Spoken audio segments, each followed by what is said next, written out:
இந்த லைஃப் எதுக்குன்னு பார்த்தீங்கன்னா, இத்தனை நாளாக நம்ம போராடிட்டு இருக்கோம்.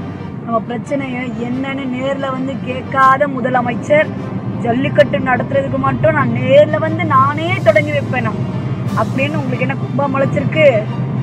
வேண்டாம், நீங்கள் யாரும் வர வேண்டாம். மக்கள் நாங்கள் போராடணும். அது வந்து அதுவும் அவசர சட்டமாக தான் நீங்கள் வெளியிட்டிருக்கீங்க.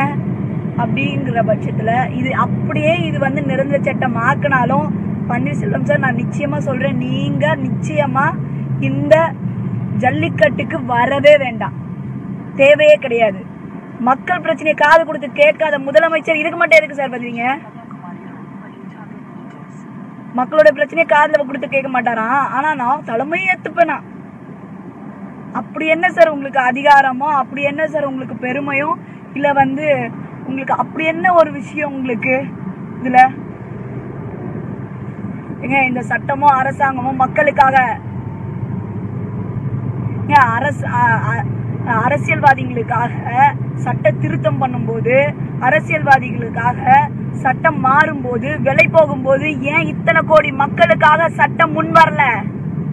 ஏன் இத்தனை கோடி மக்களுக்காக எந்த ஒரு அரசியல்வாதியும் இல்ல, சரி நாங்க நடத்துறோம், சரி போராட்டம் நடத்துறோம், அதுக்காக வேண்டி போய் ஏன் பேசல? நான் குறிப்பா சொல்றது அரசியல்கள் சொல்றது யாருன்னா மிஸ்டர் ஓ பன்னீர்செல்வம் அவர்களையும், and then MLAs, MPs, prime minister முதல் கொண்டு இவங்களதான் சொல்றேன். ஒரு அரசியல்வாதிக்கும் சட்டம் மாறுதா இல்லையா? சட்டம் விலை போதா இல்லையா? அப்ப ஏன் இத்தனை கோடி மக்களுக்காக சட்டம் முன் வரல? ஏன் இத்தனை கோடி மக்களுக்காக சட்டம் ஏற்றப்படல? ஏன் நிரந்தர தீர்வு இது வரைக்கும் காணல? இவ்வளோ கோடி மக்கள், இவ்வளோ லட்சம் மக்கள் போராடின பிறகு இவர் அங்க போவாராம், நடிப்பாராம், மிச்சர் சாப்பிட்டு வருவாராம். என்னங்க இதெல்லாம்? கதை விடுறீங்களா? யாரை ஏமாத்துறதுக்கு? ஊரை ஏமாத்துறதுக்கா? கதையே வேண்டாம். நீங்க ஜல்லிக்கட்டுக்கு வரவே வேண்டாம். நீங்க நடத்துனீங்கன்னு சொன்னா அந்த ஜல்லிக்கட்டே வேண்டான்னு போராடுவோம் நாங்களாம். வர வேண்டாம். இத்தனை மக்கள் வந்து போராடிட்டு இருக்கோம், இத்தனை வரல. இப்பவும் ஜல்லிக்கட்டுக்கு தலைமை தாங்குற மாதிரி வரீங்க. அப்படி ஒண்ணும் நீங்க அவ்வளவு பெரிய ஆள்லாம் கிடையாது சார். மக்களுக்காக சேவை செய்ய வந்திருக்கீங்க. அத ஒழுங்கா பண்ண துப்பு கிடையாது. வராராம் இவராங்க. ஃபர்ஸ்ட் மக்கள் சேவையை ஒழுங்கா பண்ணுங்க, அதுக்கப்புறமா தலைமை தாங்க வேண்டியது நீங்கிறத மக்களே முடிவு பண்ணுவாங்க. நீங்க அதை முடிவு பண்ண வேண்டிய ஆள் இல்ல, மக்களே முடிவு பண்ணுவாங்க.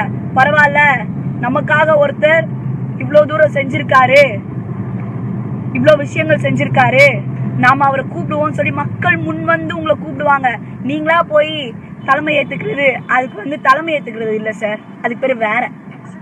மக்கள் தெரியும், மக்கள் சொல்லுவாங்க அதுக்கு பேர் என்னன்னு. இந்த ஜல்லிக்கட்டு விஷயம் இவ்வளவு இழுத்ததுக்கு உண்டான காரணம் என்ன? 500, 1000 ரூபாய் நோட்டு விஷயம் மறந்தாச்சு. என்ன, ஜெயலலிதா அவர்கள் இறந்ததுக்கு உண்டான சந்தேகங்கள் நிறைய இருந்தது. அந்த விஷயங்கள்லாம் மறக்கணும்.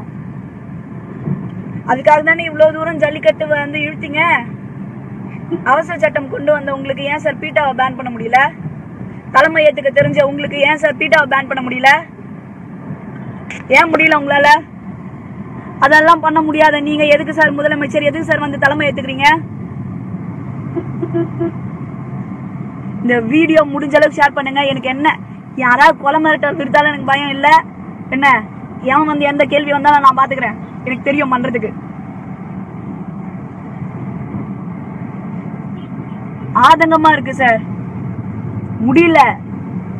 போராடணும்னு ஆரம்பிச்சா இந்த இந்தியால, இந்த தமிழ்நாட்டுல ஒரு விஷயத்துக்கும் போராடணும். யாரும் ஸ்கூலுக்கு போக முடியாது, யாரும் காலேஜுக்கு போக முடியாது, எந்த ஒரு வேலைக்கும் போக முடியாது. போராட்டத்திலேயே எங்க காலம் தள்ள வேண்டியதா போகும். அந்த அளவுக்கு இங்க ஊழல்களும் அரசியல்வாதி பண்ண அட்டுழியங்களும் இருக்கு. இது வரைக்கும் ஏன் அரசியல்வாதிங்க யாரும் வேண்டான்னு இந்த இளைஞர்கள் எல்லாம் சொல்றோம்? சொல்லுங்க பாப்போம். எல்லாம் அரசியல்வாதிங்க பேர் வாங்கிட்டு போயிடுவாங்கன்னா நிச்சயமா கிடையாது. எந்த அரசியல்வாதி வந்து ஒரு டேஷும் பண்ணலங்கிறதுனால தான். எந்த அரசியல்வாதியும் வந்து ஒன்னும் கிடைக்கலைங்க. முடிஞ்ச அளவுக்கு உங்களால சுருட்ட முடிஞ்ச அளவுக்கு சுட்டிட்டு போனீங்க. முடிஞ்ச அளவுக்கு உங்களுக்கு சொத்து சேர்த்து வச்சீங்க, பிள்ளைங்களுக்கு சொத்து சேர்த்து வச்சீங்க, வெளிநாட்டுல பங்களா வாங்கினீங்க, விலை உயர்ந்த கார்கள் எல்லாம் வாங்கினீங்க. இதுதான் பண்ணீங்க மக்களுக்கு. மக்களுக்குன்னு என்ன பண்ணீங்க சொல்லுங்க பாப்போம். ஒன்னும் இல்ல. அந்த ஒரே காரணத்தினாலதான் ஏதோ ஒரு அரசியல்வாதிகளும் வர வேண்டாம்னு நாங்க சொன்னோம். பேனர் அடிச்சுக்கலாம் அங்க இங்கன்னு. நாங்க இவ்வளவு விஷயம் நாங்க போராடி இருக்கோம் ஜல்லிக்கட்டுக்காக.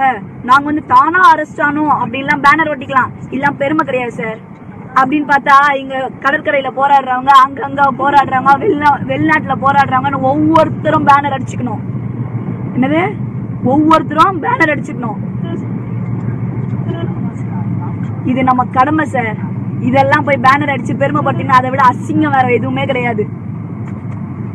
நானும் வந்தேன், போராட்டத்துல கலந்துக்கிட்டேன், எந்த அரசியல்வாதியும் வரல, நான் தான் தமிழன் அப்படின்னு காலர் தூக்கி விட்டுக்கிறதுலாம் பெருமையே கிடையாது. இத வச்சு யாராவது ஓட்டு கேட்டா வந்தீங்கன்னா மக்கள் உங்களை காரி தூக்குவாங்க. நாங்க போராட்டத்துக்கு கலந்துக்கிட்டோம், நாங்களாம் இவ்வளவு பண்ணோம். என்ன, நாங்க தான் இத முன்ன நிறுத்தணும், நாங்க தான் ஜல்லிக்கட்டு நடக்கிறதுக்கு எவ்வளவு விஷயமும் பண்ணோம் அப்படின்னு யாராவது போட்டு கேட்டு வந்தீங்கன்னா அதை விட அவமானமோ அசிங்கமோ வேற ஒண்ணுமே கிடையாது.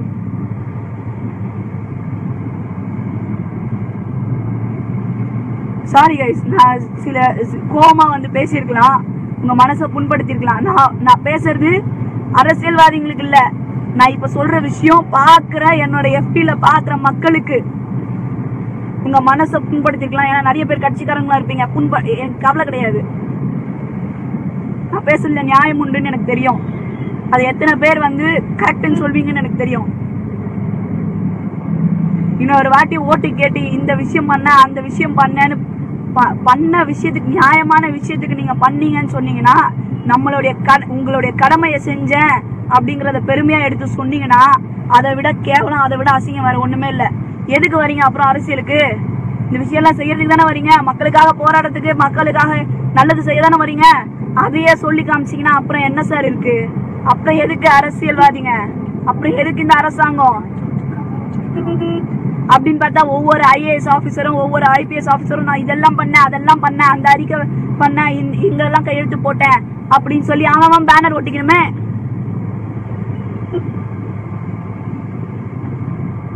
உண்மையா சொல்றேன், போராடணும்னு வந்தாச்சுன்னா ஒவ்வொரு தமிழரும் ஒவ்வொரு இந்தியரும் ஒரு நாளும் வேலைக்கு போக முடியாது, காலேஜ் போக முடியாது, எங்கேயும் போக முடியாது. இந்தியா வறுமையில தான் வாழணும்.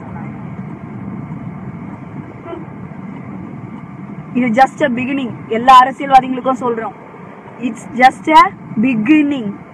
இதுக்கும் மேல நிறைய விஷயங்கள் இருக்கு. நாங்க எல்லாரும் ஒண்ணு கூடுவோம்.